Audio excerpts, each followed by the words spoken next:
नमस्कार दोस्तों, मैं मुकेश थार आपका हार्दिक अभिनंदन करता हूं शिक्षापुर यूट्यूब चैनल के ऊपर। तो आज हम पढ़ेंगे बायोलॉजी।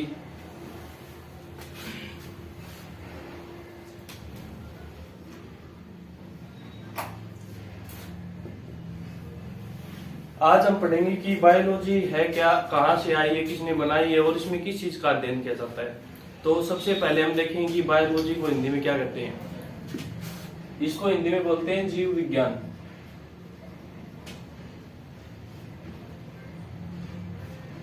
तो अगर आपसे कोई बायोलॉजी की डेफिनेशन पूछे तो आप बता सकते हैं कि it is the branch of science. ये नोट कर सकते हैं आप साथ में।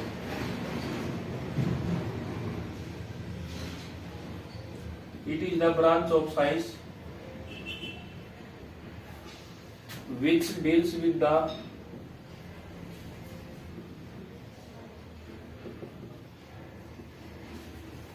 study of living organisms।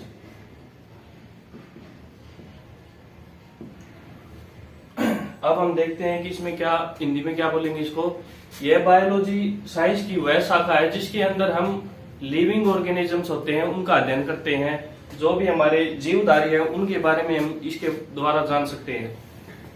तो इसी प्रकार हम देखें कि कोई भी चीज है उसको बनाने वाला कोई ना कोई व्यक्ति जरूर है।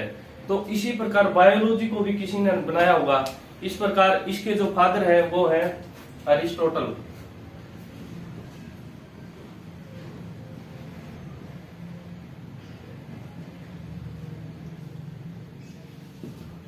एरिस्टोटल, हिंदी में बोलेंगे हम इसको अरस्तु।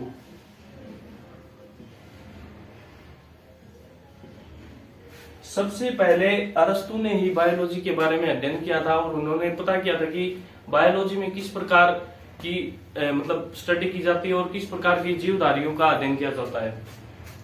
तो और ये जो बायोलॉजी वर्ड है ये सबसे पहले ग्रीक वर्ड है, मतलब ग्रीक भाषा से लिया गया है।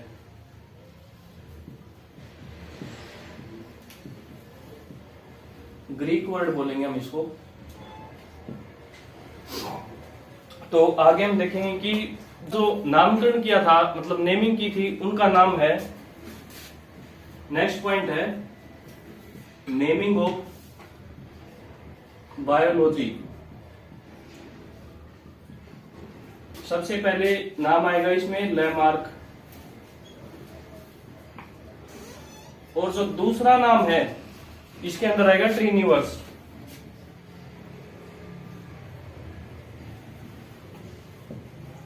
आशा करता हूं यहां तक आपको समझ में आया होगा। इसके बाद हम इसके टाइप्स पढ़ेंगे कि बायोलॉजी को, जीव विज्ञान को कितने भागों में बांटा गया है।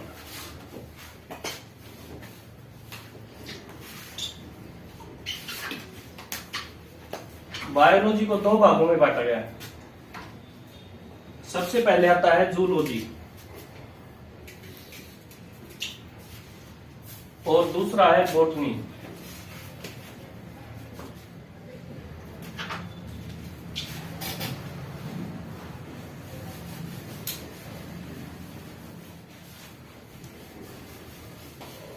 इसको हम एक बार ऊपर लिख देते हैं क्योंकि बोर्ड छोटा है हमारा।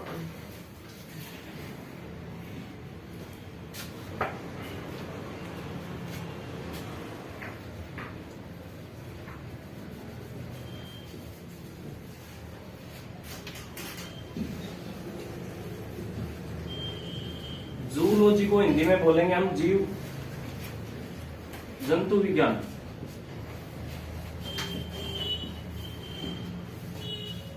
और बॉटनी को बोलेंगे हम पादप विज्ञान।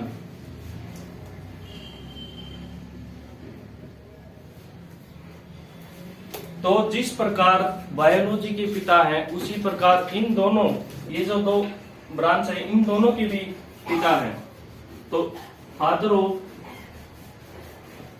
साथ में लिख लेना या फादर ऑफ जूलॉजी, और दूसरा है फादर ऑफ बॉटनी। तो जो जूलॉजी के पिताजी हैं मतलब फादर हैं, वो बोलेंगे हम अरिस्टोटल, अरस्तु।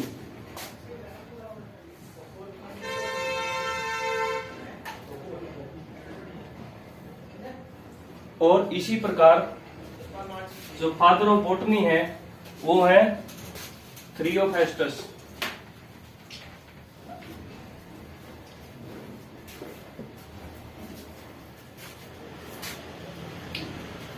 इसके बाद हम देखेंगे कि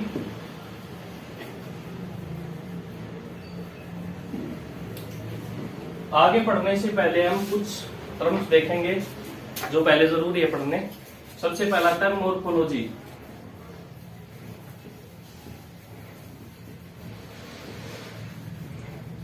इसमें मॉर्फोलॉजी में किस चीज का अध्ययन किया जाता है? इसमें आएगा जीव की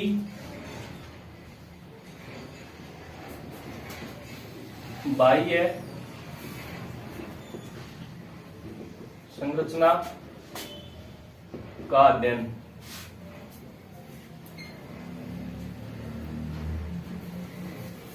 इंग्लिश में बोलेंगे study of external structure of a living organism. Morphology क्या होता है? इसमें किसी भी लिविंग ऑर्गेनिज्म की, जीव की बाह्य संरचना का अध्ययन किया जाता है। जैसे कि हम देखते हैं कि हमारी बॉडी के जो बाह्य मतलब बाहर वाले हिस्से हैं, जैसे नाक हो गया, कान हो गया, हाथ हो गया, पैर हो गए, ये हम आप मतलब देख सकते हैं। इस प्रकार इन चीजों का अध्ययन किया जाता है मॉर्फोलॉजी के अंदर। उसी प्रकार दूसरा है एनाटॉमी।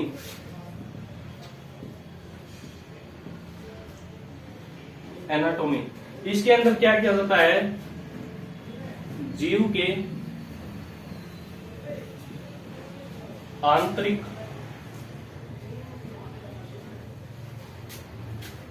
संरचना का अध्ययन।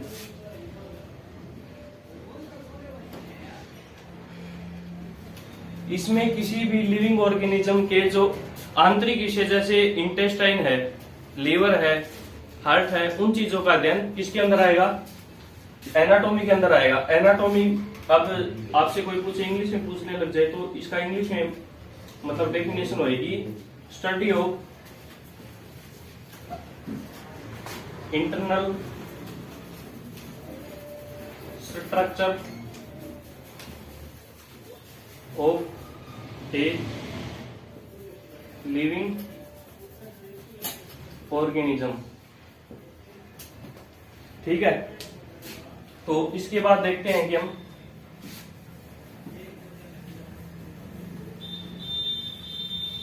इसका एक कैरेक्टरिस्टिक और भी है, तीसरा,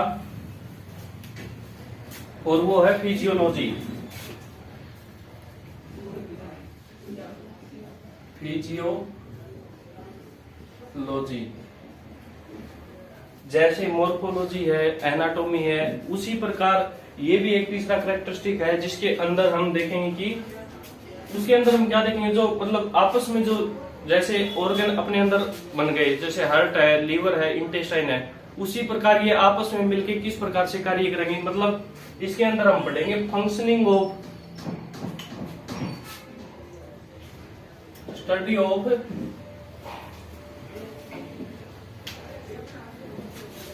फंक्शन, एक सेकंड देखिए,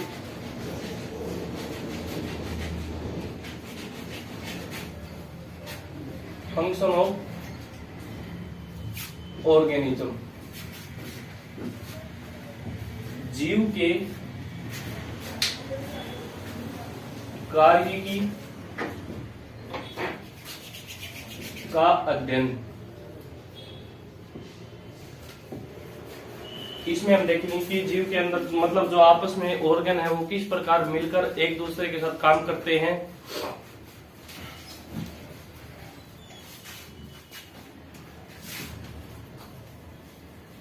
तो ये 3 कैरेक्टरिस्टिक यहां तक इसकी कंप्लीट हो गई। ठीक है, इसके बाद देखेंगे कि कैरेक्टरिस्टिक्स ऑफ लिविंग ऑर्गेनिज्म, मतलब कोई भी जीव है जो लिविंग ऑर्गेनिज्म है उसको बनाने में सबसे मेन योगदान होता है सेल का। तो सेल क्या होती है? सबसे छोटी से छोटी इकाई होती है किसी भी ऑर्गेनिज्म को बनाने के लिए। जिस प्रकार हम कोई मकान बनाते हैं तो उसमें सबसे छोटा हिस्सा क्या होगा? ईंट होगी, जो एक सिंगल ब्रिक होती है उसको बोलेंगे। वो एक सेल का ही काम कर रही है, उसके द्वारा ये मकान को बड़ा बना सकते हैं। तो देखते हैं कि सबसे पहले सेल क्या होती है।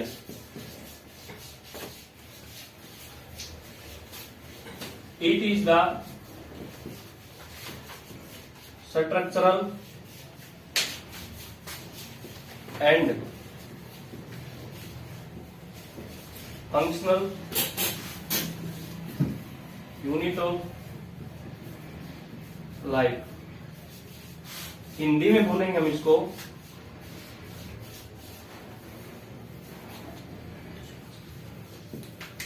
जीवन की संरचनात्मक और कार्यात्मक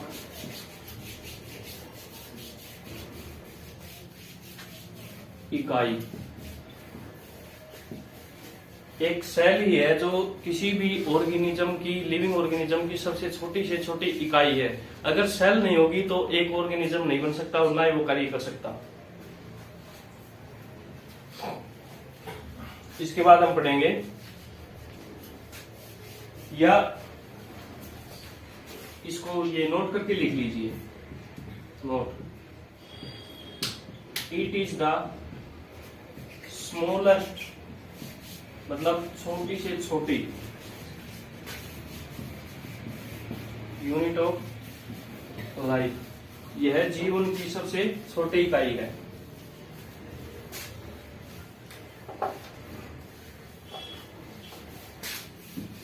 यहां तक नोट कर लेना। इसके बाद हम कैरेक्टरिस्टिक्स पढ़ेंगे इसके।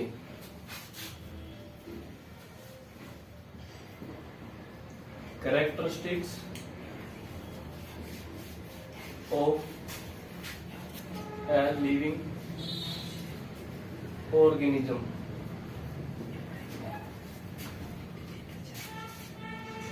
जीवधारियों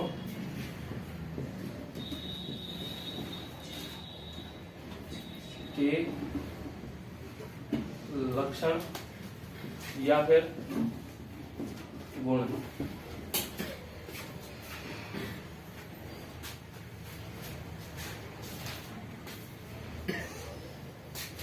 इसमें हम देखेंगे कि जैसे एक सेल होती है, सबसे पहले एक सेल बनेगी और सेल के बाद जो सेल को बहुत सारी सेल आपस में जोड़ने के बाद एक ग्रुप बनेगा जिसको हम टिश्यू बोल सकते हैं। तो टिश्यू क्या हो जाएगा? Group of cell. ठीक है, टिश्यू के बाद बनेगा ऑर्गन, ऑर्गन के बाद बनेगा ऑर्गन सिस्टम, और इसके बाद बनेगा एक ऑर्गेनिज्म, जीव। ये एक लिविंग ऑर्गेनिज्म होगा।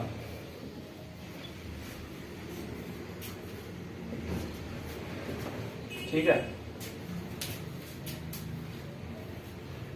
यहां तक समझ में आ गया होगा। आगे देखते हैं।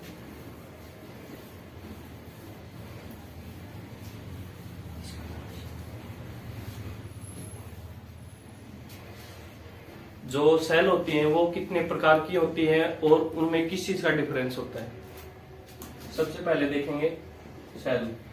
सेल तो आपको समझ में आएगा वह क्या है। सेल को दो टाइप में डिवाइड किया गया है। पहला है प्रोकैरियोटिक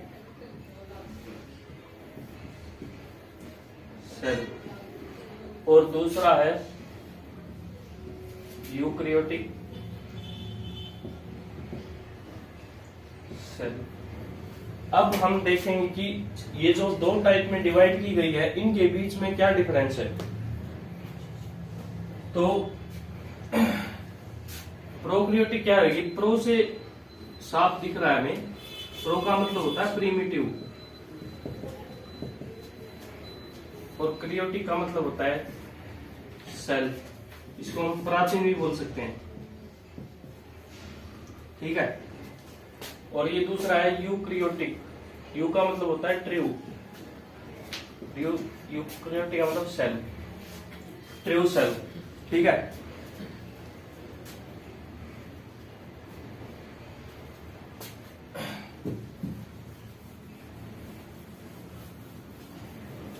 तो सबसे पहले हम प्रोकैरियोटिक की पढ़ेंगे।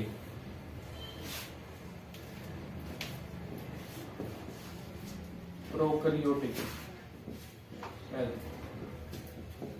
एक बात तो हम सब जानते हैं कि कोई भी सेल बिना मतलब कोई भी ऑर्गेनिज्म बिना सेल के नहीं बन सकता, और हर सेल के अंदर एक मतलब उसको प्रोटेक्ट करने के लिए एक झिल्ली बनाई जाती है जिसको हम सेल मेम्ब्रेन बोलते हैं। तो इसके अंदर क्या होगा, जैसे ये कोई सेल है और इसके अंदर ये हो गया न्यूक्लियस,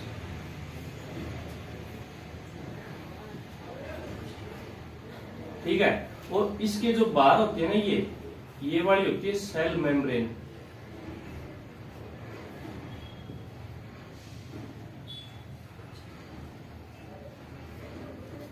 इसको कोशिका झिल्ली बोलेंगे हम हिंदी में, ठीक है। ये स्ट्रक्चर बना दिया मैंने। तो इसके बाद हम क्या देखेंगे, जो प्रोकैरियोटिक होती है इसके अंदर ये जो न्यूक्लियस होता है इसकी बाहर वाली जो ये सेल होती है ना, ये कंप्लीट नहीं होती, या तो इसके अंदर बहुत कम होगी या मतलब जो होगी तो टूटी फूटी होगी, मतलब रेगुलर नहीं होगी, मतलब हर तरह से इसको सेफ नहीं रख सकती। तो यही मेन चीज है इसके अंदर। इसके अंदर जो ये सेल होती है ये कंप्लीट नहीं होती, ऐसे इसके अंदर ये सेल होगी ऐसे टूटी फूटी होगी ऐसे, इसको हम बोलेंगे प्रोकैरियोटिक सेल,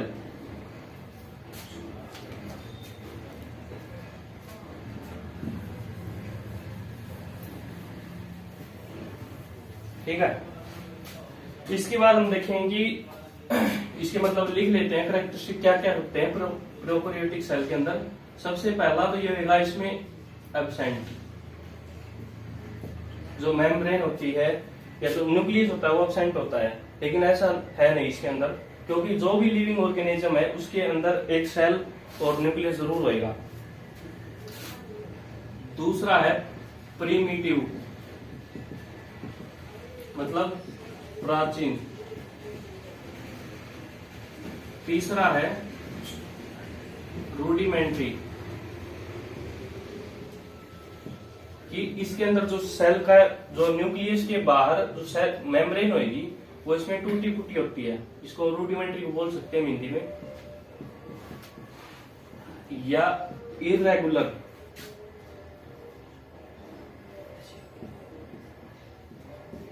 ठीक है। यहां तक समझ में आया होगा। इसके एग्जाम्पल देख लेते हैं हम पहले। एग्जाम्पल क्या क्या होंगे इसके। इसका पहला एग्जाम्पल है बैक्टीरिया, हिंदी में बोलेंगे हम इसको जीवाणु। दूसरा एग्जाम्पल है इसका ब्लू ग्रीन एल्गी,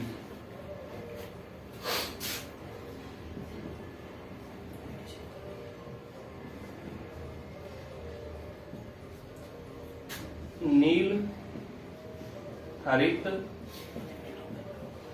शैवाल,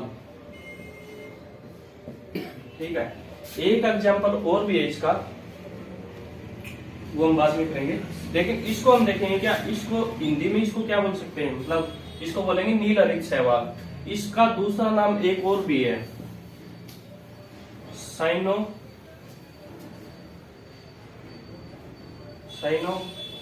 बैक्टीरिया, ठीक है। साइनो बैक्टीरिया बोलेंगे क्योंकि ये प्रोकैरियोटिक से यूकैरियोटिक में आता है। ठीक है, यहां तक है प्रोकैरियोटिक सेल। आपको समझ में आएगा, इसमें जो न्यूक्लियस होता है वो एब्सेंट भी हो सकता है, लेकिन ऐसा होता नहीं है कभी भी, क्योंकि किसी भी लिविंग ऑर्गेनिज्म के अंदर एक न्यूक्लियस और सेल जरूर होगी। और इसके अंदर मतलब ये जो न्यूक्लियस होता है प्रीमिटिव है, प्रीमिटिव टाइप का, मतलब प्राचीन तरह का है। और तीसरा इसका कैरेक्टरिस्टिक है रूडिमेंट्री, टूटी फूटी है, मतलब रेगुलर नहीं है, कहीं से बनी हुई है कहीं से आगे नहीं है, ऐसे है। मतलब इसका एग्जाम्पल है बैक्टीरिया। दूसरा एग्जाम्पल है इसका ब्लू ग्रीन एल्गी, नील हरित शैवाल। इसको हम बोलेंगे साइनोबैक्टीरिया बोल सकते हैं इसको।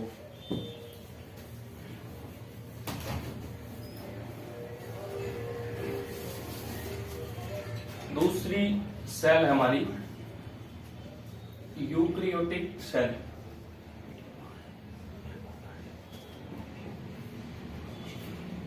ठीक है, यूकैरियोटिक सेल, इसके अंदर देखेंगे हम, जो EU का मतलब होता है, इसका मतलब होता है ट्रू, सत्य। यूकैरियोटिक का मतलब सेल। इसके अंदर जो हमारी सेल होगी, उसके अंदर जो न्यूक्लियस है, उसके बाहर जो सेल मेम्ब्रेन उसको प्रोटेक्ट करती है, वो इसके अंदर होएगी और कंप्लीट होएगी। ये डिफरेंस है इनके अंदर। जैसे ये है सेल और ये है न्यूक्लियस। इसके बाद जो ये वाली है ना, ये मेम्ब्रेन, इसके अंदर कंप्लीट होएगी, मतलब कहीं से ब्रेक डाउन नहीं होएगी, इसको पूरी तरह से प्रोटेक्ट करेगी। इसको सेल मेम्ब्रेन बोलते हैं, इसको कोशिका झिल्ली। न्यूक्लियस को बोलेंगे केंद्रक,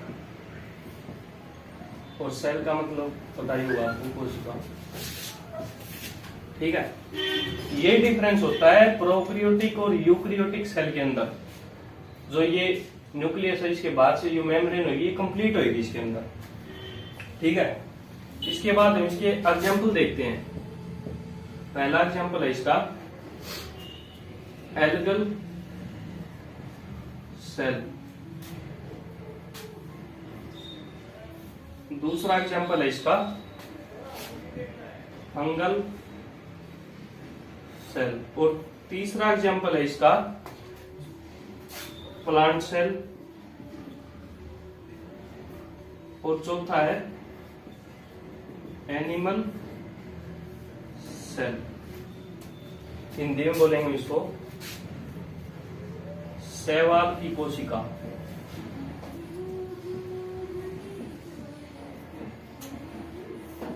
ठीक है, इसको बोलेंगे कवक की कोशिका। इसको बोलेंगे पादप की कोशिका।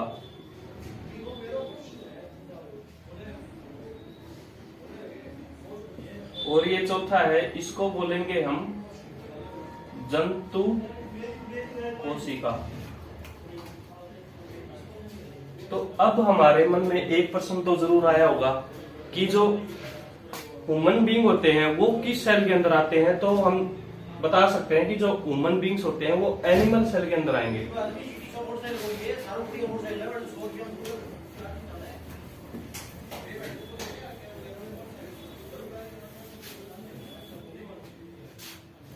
ह्यूमन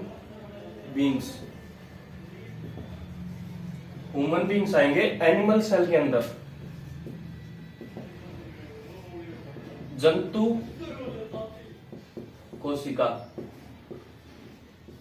क्योंकि एक प्रकार से हम देखते हैं कि जितने भी ये हमारे मनुष्य है, ये भी तो एक एनिमल ही है, लेकिन इसमें अंतर क्या है, ये सब कुछ समझ सकता है उस चीज को, मतलब ये समझ नहीं सकते इस प्रकार, कार्य कर सकता है अपने, मतलब जो अपने मन में आएगा वो कार्य कर सकता है।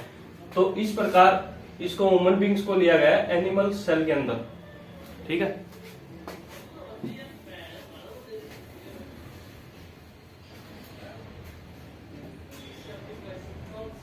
ह्यूमन बीइंग को हम सोशल एनिमल भी बोल सकते हैं।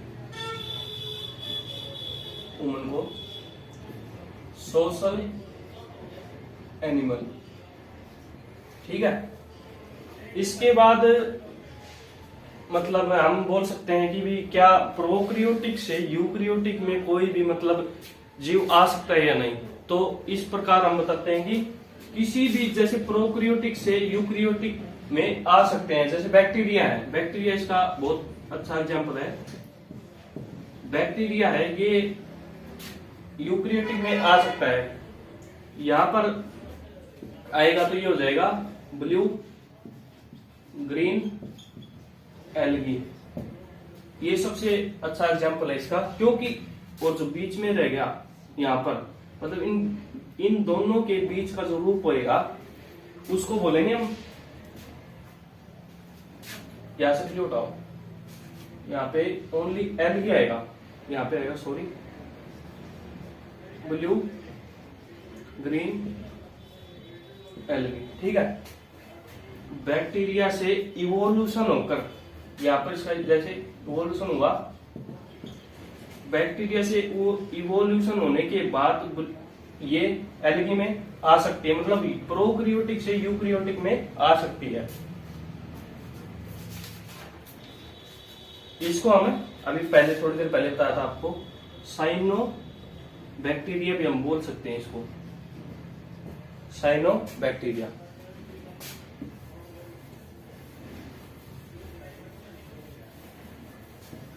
ठीक है, ब्लू ग्रीन एल्गी है जो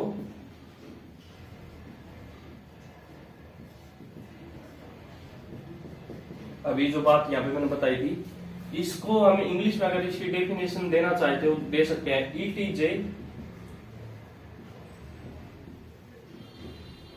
connective link between bacteria and algae. मतलब जो ब्लू ग्रीन एल्गी क्या है, इन बैक्टीरिया और एल्गी को आपस में जोड़ने वाला एक कारक है। ठीक है, उसके बाद आता है ऑर्गेनिज्म।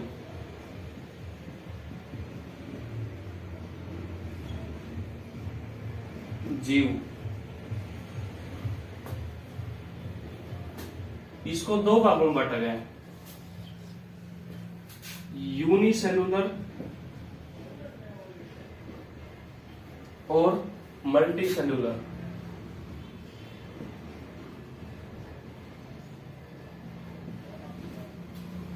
यूनि का मतलब होता है एक, और सेलुलर का मतलब होता है कोशिकीय।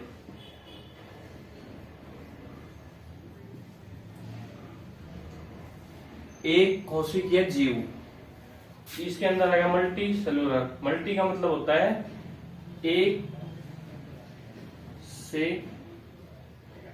अधिक, और सेलुलर का मतलब सेल कोशिका।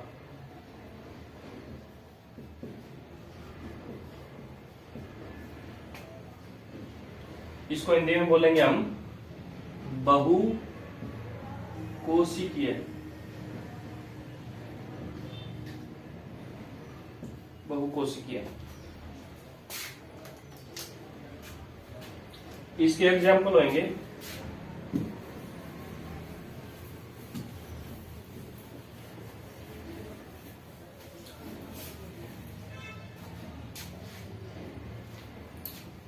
यूनि। अगर हम यूनिसेलुलर के एग्जाम्पल देखेंगे तो सबसे पहले आता है, पहले लिख लेता हूं यहां पर ताकि आपको समझ में आ जाएगा, यूनि सेलुलर और मल्टी सेलुलर। इसके एग्जाम्पल देखते हैं। पहला आता है इसका बैक्टीरिया, जीवाणु। दूसरा एग्जाम्पल है इसका ब्लू ग्रीन एल्गी।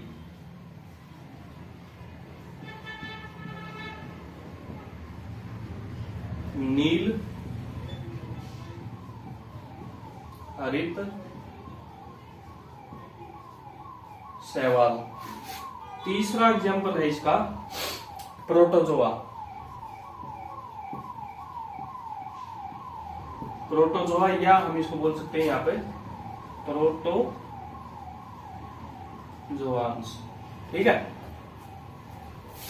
इसी प्रकार हम मल्टी सेलुलर के एग्जाम्पल देखते हैं।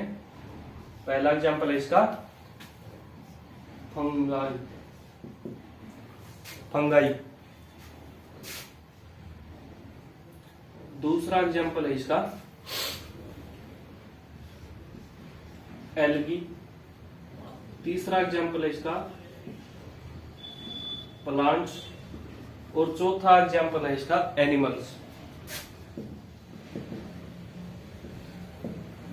ये हो गया जंतु, ये हो गया पादप, ये हो गया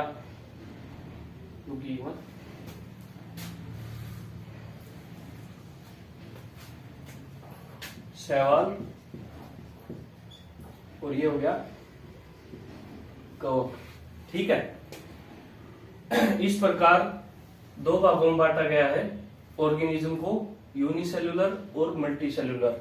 यूनि में क्या होता है, केवल एक सेल होती है, एक कोशिका होती है, और मल्टी के अंदर दो सेल, मतलब दो कोशिका हो जाएंगी, दो सेल हो जाएंगी। ठीक है, ये इनके एग्जाम्पल है, और मल्टी सेलुलर पे ये एग्जाम्पल है।